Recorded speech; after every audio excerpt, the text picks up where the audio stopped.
Someone tried to hide evidence and ended up exposing themselves. You will always be the one who got away. You will always be the one who got away, and you're not coming back either. It's like something got exposed and someone else ran away. But they were trying to hide evidence of something. Silent resentment. Dissatisfaction beneath the surface. See, this is someone who hides in plain sight too, like you might still be in contact somehow. That's what they're wondering. They feel like there's just some kind of unspoken wall. And maybe you are out of contact. However, you need to know that something about this, it's about your intuition, but they were trying to really hide evidence, and it backfired. Like you saw what you were supposed to see, in other words. And this was a situation that was maybe full of things that were not a coincidence, and you need to know that. You need to look back at stuff like this and trust your spirit more. Like, it's good to keep a journal. That's what this is for. Because this might be a painful memory, and I'm really sorry. But there's a lesson in it if it's the person you're reminded of. Just go with that. Safe space, a place where you can truly be yourself and feel at peace. This person violated the safe space. Like someone who wants that again with someone else. If that's what you really want, then you just need to start thinking about it, manifesting it, imagining it to life. That's how you collapse the timelines. And anyway, karmic lesson, confession. That's about hiding the evidence too. See, everything went in a bad direction really fast. It's like one thing led to another, led to another. And they thought they were being so clever, but the stuff they were being clever with is what undid them. They were not that smart. They just didn't think things through, really, is a lot of it. But a lot of things, look, doubt surfaced. Things just surfaced. Keeping up appearances, public exposure, crossing paths. That's what I mean about seeing them. Like, I feel like you do cross their path in some way. Like, you have to see them. Maybe you live in the same town, just happen to see each other a lot, have kids together or something. But they're keeping up appearances, even though there's been some kind of public exposure, or they're trying to avoid it. They live in fear of it, but there's definitely an element of that here. Doubt surfaced. See, that's what I mean. You saw through everything, and they've been acting this whole time like nothing's going on. But it could be just that you quietly slipped away. Like, this was, for some of you, someone you had just started dating. Maybe your kids play ball together or something. I got that for some reason. I'm going to what's the tea. Immediately what came out was groupie crying over you. See, they really didn't want to lose you. They felt like they were your groupie. Like, they really had it bad for you, okay? And they don't want to show you what kind of loss this was. Oh, they're really feeling it. Too proud to admit anything either. I mean, why would they, though? I think this is just human nature, really, for a lot of people. But this is someone who definitely, you can tell. You can tell by how calm they are. Your spirit told you. Now, don't go making accusations or anything. Your spirit told you. I'm just confirming. And plus, you've noticed some big things. It's not like they're always that calm. My ears are really ringing. Oh, but like, they let some things slip. Yeah. Stuff they didn't realize, stuff that really exposed how they feel. Crying over you, that's what I mean. They would love to go back to being your groupie. They did not want to lose you, but they also didn't want to be loyal. And that's a conversation you would have had to have, or should have, should things progress, because I'm getting that's what they want. But really, it's more that you just need to think about the feeling of what this person gave you. Because it was really off to a good start. That's what this person's reminiscing about. And they don't realize that's what they're doing with their imagination. Thinking about you so much that they're trying to pull you closer. But they want you to be the one who admits it, because if they apologize, it's an admission that they did something wrong. They don't want to admit that. Groupie. But they hold back a lot. And for some, like, you know, it's the energy of this, and I'm not saying it has to be this, but I just keep getting like two parents, and I'm seeing this whole scene of like these two parents that watching their kids play. I don't even know the sport. I can't see the sport part. I just see the parents up in the bleachers talking, and you could tell at one point there was something else going on. I see them this time, like maybe this fall, because school's about to be out if it's not out already, and like this fall they see each other playing some kind of sports, or maybe just school, who knows. But if it's not that, it's something similar where people see each other and there's also some drama, especially, I can imagine, I've never been to these things, but I can only imagine the single parent drama that goes on. But that's what I'm getting, is like someone who cheated because they really didn't want to, they wanted to play the field there. They wanted to literally not play the field, but play the bleachers, the game. That's what they wanted. They wanted to have a good time. That's all it was. And they didn't want to have to, again, I'm sorry I keep going back to this, but that's just how it works. It's a symbolic or just metaphorical, could apply in a different way. But like, now they're regretting it because playing that bleacher field was not what they thought it was. Not at all. Like, they really missed something they had with you. But there's still, here's what I really think it is. These dating apps have just warped people's brains. Because it's like being on TikTok where you're scrolling, or any of these platforms where you just keep scrolling. The dating apps are like that. You just keep swiping, and there's always new fish in the sea, I mean, I just think people are spoiled, just like videos on social media. It's like, well, I can scroll past this one, and there's always another one coming. There's always an endless supply. And, you hear all these theories, too, about how men get married to whoever's available when they decide they want to settle down. I don't think that's true for all men, but I think for a lot of them, it doesn't have to be the love of their life. It's the person they're closest to then. They're like, yeah, it's time for me to settle down. And that's really the energy here. It doesn't have to be a man. I mean, women do stuff too. It could be anybody, but that's what I'm getting. It's like someone who just doesn't want to settle down. I mean, they're getting there though. Like on a scale of 1 to 10, 10 being the most likely to settle down, to think about settling down. This person was at like a 3. And then something happened over the summer, I don't know what. Something went wrong and they're just tired and they're coming back to the fall sports. And suddenly they're more like a 7. Still 30% likely to be, looking around is what I'm saying. But there is something special here. And like I said, it's not about like what's going to happen or what's going through this person's mind. It's really what should be going through your mind, because the way you draw things in is through imagination, just a theory. Because things have happened in my life that way. In fact, I tell the story of it in a book at my website, needthismessage.store. I just put that out there, and I'm going to put a course out. But if you never want any of that stuff, I'm going to be talking about it on social media a lot more because I know it works. Imagine what you want. Using all senses, imagine what you want. Write a character that gets up and starts walking around and eating and drinking food, and what's that character hoping for? Just like write a little scene of your future or another timeline. Imagine it, completely imagine it. Imagine the good things about this person. I've got a lot of downloads about that too. I wish I could say more. Like, I could go on about this forever. And if you've watched this far, keep watching, okay? Because maybe you're somebody who needs to hear this. Most people have ended the video by now. You know how we're always talking about this is 3D, then there's 4D and 5D. Well, it's like, what's 4D? 4D is like the dream state, astral, the bridge between here and there, between here and like 5D where it's actually created. Okay, I've gotten so much about that. Well, how do you create in a 4D? That's where you use your imagination. And that's why so many people get like dreams and reality mixed up, or you dream things, they happen. Because basically, here's what's going on. You get to pick. Okay, the best way to imagine it. It's kind of like this. Like, let's say the 3D world's a stage. We always talk about that. The world's a stage, the Truman Show, all this stuff. Let's say that's true. Like, I think it's a holodeck. I think that more all the time. Well, anyway, I got this the other night. Like, basically, you keep going through things that you enjoy or things that you don't.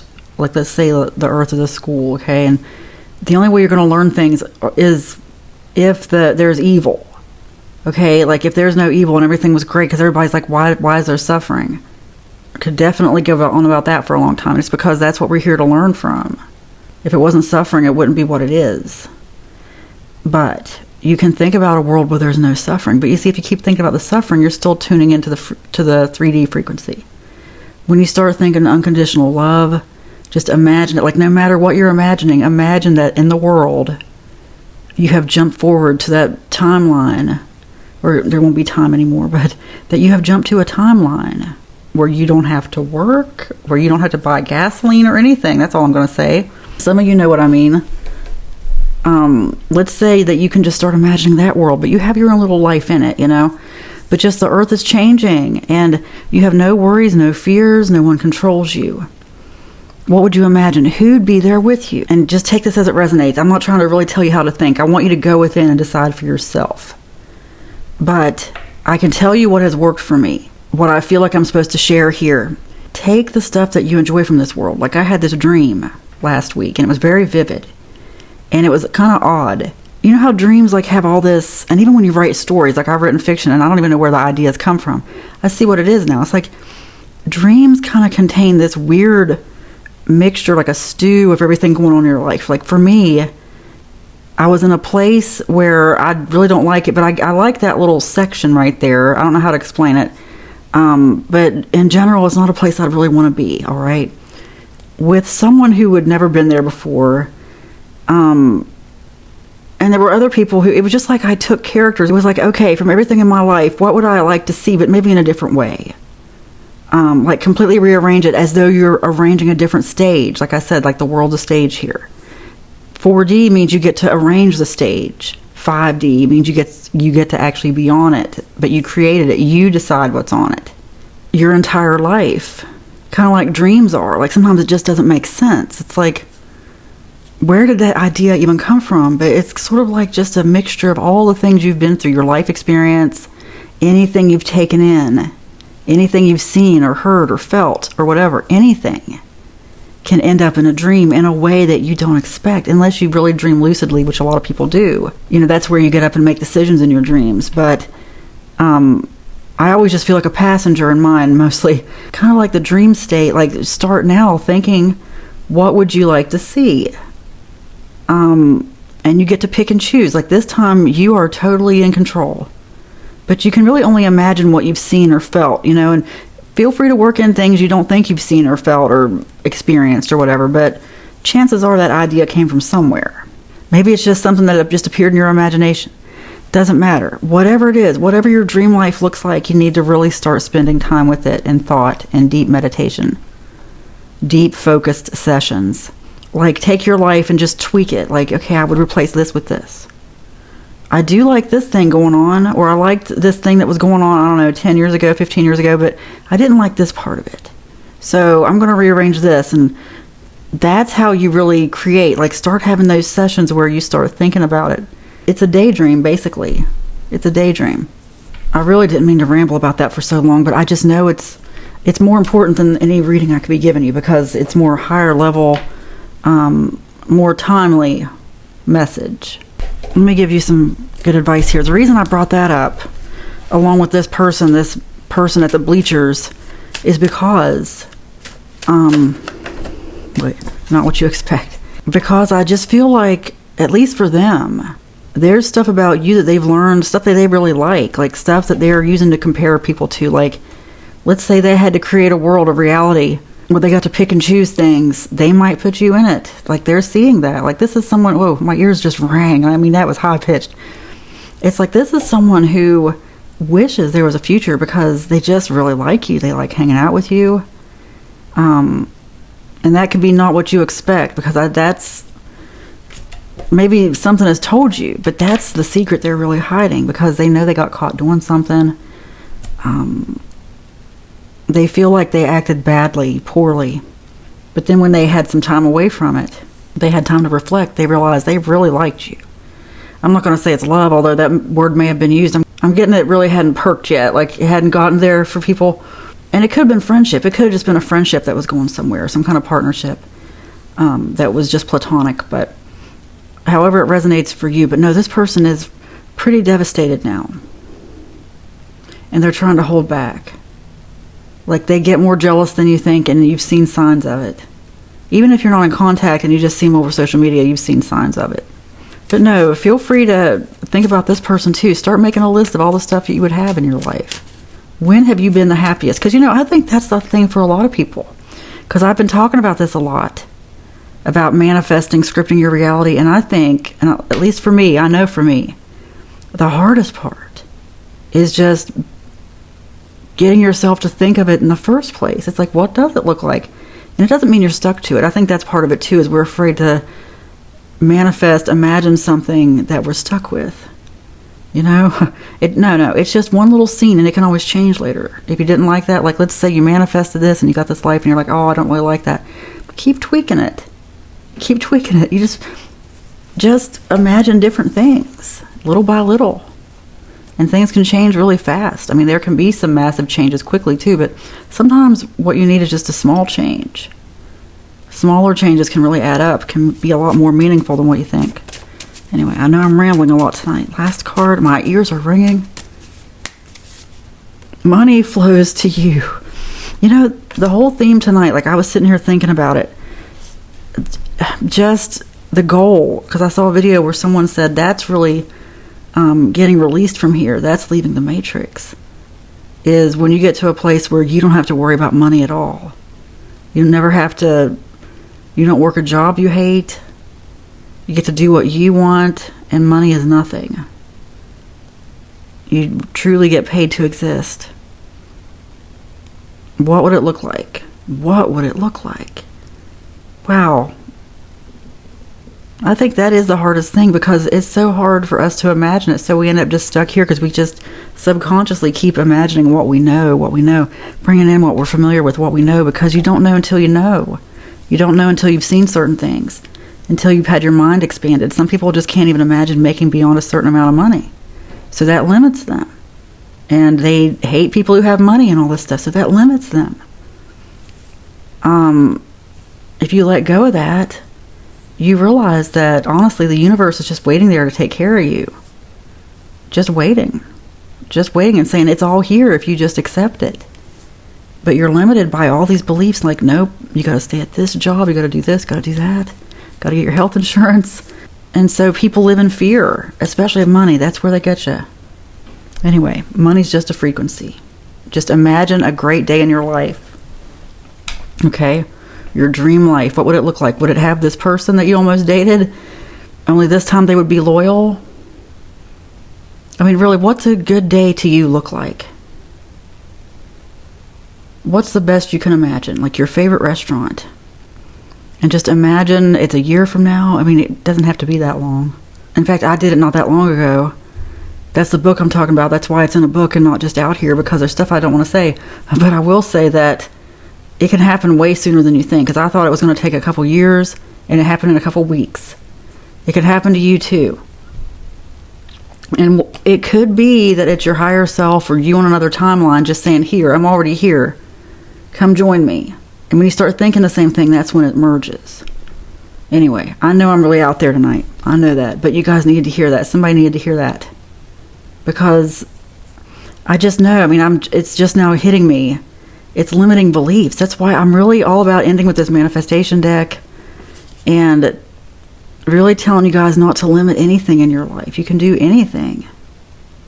The only one holding you back is you, and I hold myself back too without even realizing it. I mean, even now, I'm just now kind of seeing some blockages I didn't know were there.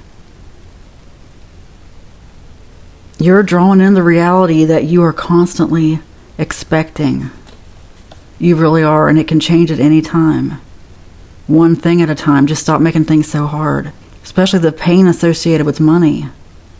Just imagine a life where everything's paid for, you have no debt, you have money coming in, you don't know where it comes from. It doesn't matter where it comes from, just imagine it. What are you eating? What are you drinking? Who are you with? What are you looking forward to that night? What kind of decisions are you making? Just let yourself imagine it, and then when the characters start getting up and making their own decisions, that's when it happens. Anyway, money flows to you. It is spoken, it is written, and so it is. Amen.